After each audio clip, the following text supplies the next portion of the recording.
But ignoring this DRL error message on your dash is honestly the worst thing you could do. You have noticed your daytime running lights flickering before at times, but you thought nothing of it. The other day someone even asked you, is it normal for your lights to be flashing like that? And no, it's not. And then the next morning you notice this, and unfortunately this is really bad news. This is an Alfa Romeo Giulietta QV, and it's also one that uses the standard halogen headlights. These four little lights you see here inside the right hand headlight is the daytime running light, also referred to as DRL, and this is the DRL Control Unit, and when this fails, so do these.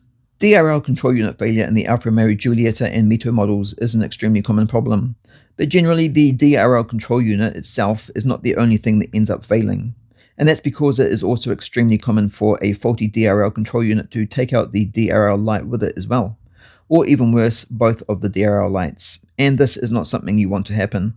In fact, sometimes the DRL lights will die before the actual control unit itself does. The reality is, when you notice a problem with your DRL lights and you don't act fast enough to fix this problem, this can easily turn from one problem into three problems. And this can happen very quickly as well, and when it does, this will ruin your day and quite possibly your bank account. So first of all, and most importantly, what are the symptoms to look out for? Well, you most likely will see an error message displayed on your dashboard, but not necessarily at all times because this problem can be intermittent as well. If you were to do a diagnostic scan on your car, you would most definitely find fault codes as well. And of course, you will also notice that one or both of your DRL lights are either intermittently working or not working at all. Another extremely common symptom you may notice is that one or both of your DRL lights are flickering like a candle. This symptom does get worse and very quickly, resulting in you now experiencing the worst symptom of all, where some of the LEDs in your DRL lights have stopped working altogether. And unfortunately, this symptom is bad news because it confirms that you have not moved fast enough to fix this problem. And the result of this is now not only a faulty DRL control unit, which to be fair was impossible to prevent from happening, but also one or more dead DRL LED light as well inside the headlight itself. And this problem could possibly have been prevented. And because these DRL lights are LEDs, this means they are not a simple to replace bulb either. So this is now where the problem becomes a big concern, and that is exactly why you should never ignore these symptoms of a faulty DRL control unit. But wait, how do you know it's the DRL control unit that has caused these DRL LEDs to die? An LED is just a diode can die at any time, and so can an LED. And yes, that is very true. LEDs can just die at any time, but because of all the other symptoms happening prior to the LED dying, and the fact that DRL control unit failure is well known for causing these LEDs to die as well, you can pretty much guarantee the faulty DRL control module is what has caused this to happen. So can you actually prevent this from happening? Well, yes and no. No, you cannot prevent the DRL control unit itself from becoming faulty and failing, but if you move fast enough, you can quite possibly prevent the DRL LED lights from dying, and to do that, this is what you need to do. As soon as you notice any sign or symptom of a DRL control unit failing, first of all get out of the car, go to the front of the car, and check if all the LEDs are working in both of the DRL lights. If they are, this is really good news. Now get back into the car and immediately turn off the DRL lights using your car's onboard computer. Just one important note though, the DRL lights cannot be turned off if you're using the headlights, for example at night. Once turned off, this prevents the DRL lights from powering up again, saving them from getting damaged. This resulting in even more good news because it means the DRL control unit itself is now going to be the only problem. So now you can safely and confidently drive home again. When you get home, I would recommend disconnecting the DRL control unit from the car's electrical system immediately. But wait, if you need to use your car at night, you won't be able to because your headlights won't work. But on this particular model, being the standard halogen headlight model only, that is not true because this control unit has nothing to do with the operation of the headlights. It only controls the DRL lights. So by unplugging the DRL control unit, this won't actually affect the operation of the headlights at all. However, yes, you will now have an error message permanently displayed on your dash when driving. But because you have disconnected the DRL control unit, this has now prevented any further damage from occurring, and at the moment this needs to be our first priority. So then, where is the DRL control unit actually located? Well, the DRL control unit is located and mounted on the bottom of the headlight itself. This Alfa Romeo Giulietta is a right-hand drive model, so it is mounted on the bottom of the right-hand headlight. So yes, this means you need to remove the headlight from the car to be able to get access to it. It's not extremely difficult to remove, but it's also something that cannot be avoided either. Now, because this car only uses the standard halogen headlights, this means it only uses one DRL control unit to control both of the individual DRL lights. If your car has the neon headlights, this is different. Your car will be using two individual DRL control units, one for each headlight. The neon models are also wired up differently, and disconnecting them will prevent the headlights from working as well. The DRL control unit attaches to the bottom of the headlight using 4 T15 screws. After unscrewing these 4 screws, the DRL control unit will now lift straight out. Then we simply just unplug the DRL control unit from the headlight by just pressing the levers on the side of the plugs, and it's out. Once it's permanently unplugged, you can then just carefully tuck the plugs back into the hole and screw it back onto the headlight again, which you will need to do to keep water out of the headlight. Of course, I would highly recommend taking a picture of it first, most importantly the part number itself, as there are a few different versions of these available. And once done, you can then order a replacement DRL control unit for your car. But wait, can't you just repair it? Well, while nothing is impossible, unfortunately these DRL control units were not designed to easily be repaired. Plus, trying to get this control unit apart to fix it is extremely difficult and can very easily result in damaging it even further. But it's not all bad news, because a replacement DRL control unit is actually not that expensive from the Alfa Romeo dealership. And because this is a common problem, there are also aftermarket control units now available as well. How well they work I can't comment on, as I have only ever used OEM replacement parts. This is a brand new DRL control unit, and at the time of this video, it only cost approximately 220 New Zealand dollars plus tax. For that price, using an aftermarket control unit may not even be worth it. But what about the DRL LED lights themselves?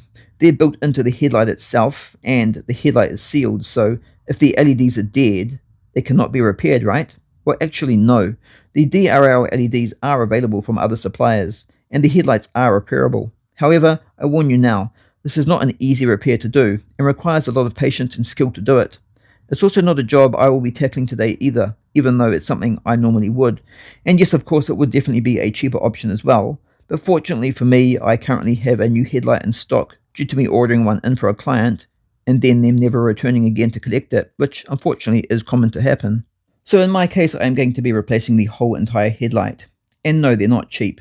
At the time of this video, this headlight cost me approximately 1,300 New Zealand dollars plus tax. Most modern car headlights are generally quite expensive. When tested, the left-hand headlight was okay, but if it's not, then I will use the parts from my faulty right-hand headlight to fix it. Now, while that price might sound a bit frightening, I will add that when I bought the headlight, it did also come with a new DRL control unit attached to the bottom of it as well.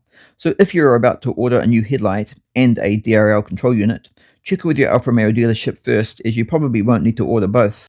But wait, why can't you just buy a second-hand headlight and a second-hand DRL control unit?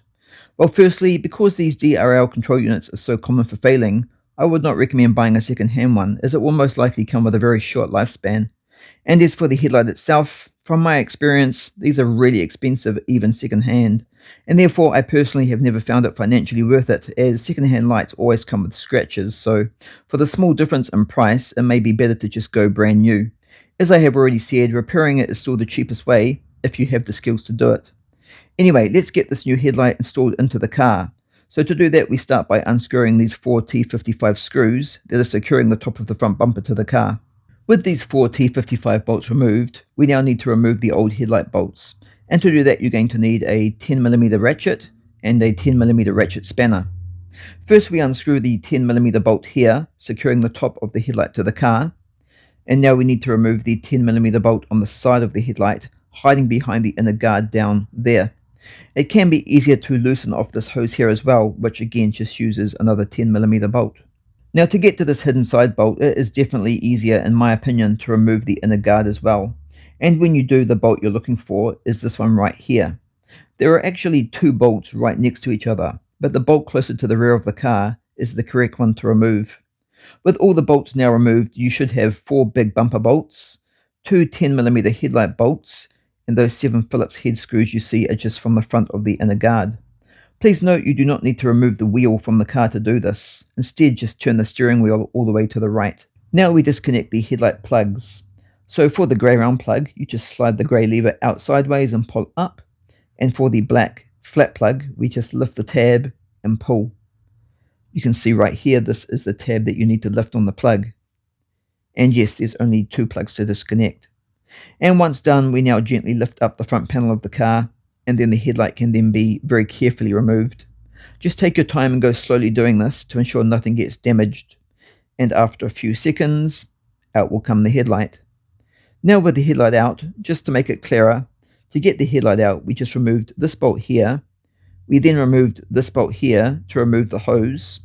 We also removed this bolt here, securing the top of the headlight, and then we removed the hidden side bolt, which goes right here. So to remove the old headlight from the car, no, you do not need to remove the front bumper from the car at all. But removing the inner guard, in my opinion, does make the headlight removal job a lot easier. Now let's fit the new headlight to the car. So the DRL control unit is already fitted and plugged in, but you may need to install the headlight bulbs from the old headlight into the new one. In my case, the bulbs were once again supplied with it and installed already.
And everything is now finished and back together. So let's test out the DRL lights again and see if everything works.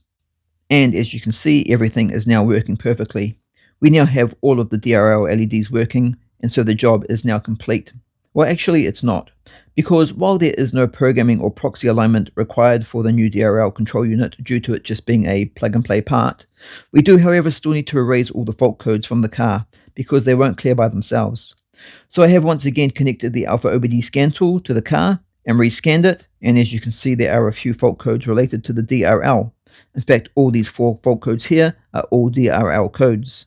As you can see, the DRL error message and warning lamp on the dash have automatically disappeared, but it's always best to still delete the fault codes as well. So let's tap on the clear faults button in the app, and now let's do a rescan, and as you can see they have now all been successfully cleared. The only other thing that needs to be done is to adjust the headlight beam so it is at the same level as the other side. And as you may be able to see, I have already done that. But I will just add that because you are removing the headlight, this will throw out the alignment as well. And for this reason, I only recommend doing one side at a time, as if you don't have a headlight aligning tool, this can result in a headache. Aligning the headlights is very easy to do though. All you need to do is turn these 2 plastic adjusters here on the headlight itself, using a 6mm Allen key until everything is equally level. The adjuster here is for the vertical alignment, which is the first one you will need to adjust. And that's it. Because both of my DRL lights are now working perfectly again, the job is 100% complete. So as you have seen, all depending on how bad the damage is and how you choose to resolve the problem, this end result can either be affordable or expensive. Now, if you're an Alfa Romeo Giulietta or Mito owner, you might be thinking, so how long does the DRL control unit last before it actually fails?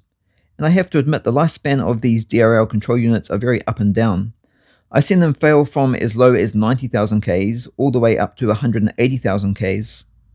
Unfortunately for me, my DRL control unit died a few months ago at 106,000 Ks. But of course, that doesn't mean yours will die at the same time as mine. There is no specific time period for them to last. This being a 2013 model Giulietta, and it now being 2026, means the DRL control unit has lasted 13 years, which is a long time. So what causes the DRL control unit itself to actually fail? Well, there are many reasons to get blamed, such as wiring faults, moisture getting inside the control unit, and soldering connections failing. Unfortunately, electronic control units don't last forever, so can fail. All cars have their problems, and unfortunately this is just one problem that is common to experience with the Giulietta and Mito models. In general, the Giuliettas are a very good car, so this is definitely not a reason to avoid buying one. You can experience problems like this with any type of car. Anyway, that now brings us to the end of another video, and hopefully you found it useful. If you like this video, please hit the like button, share, comment and subscribe to the channel if you want to see more car tech content like this, and I hope to see you all in the next video.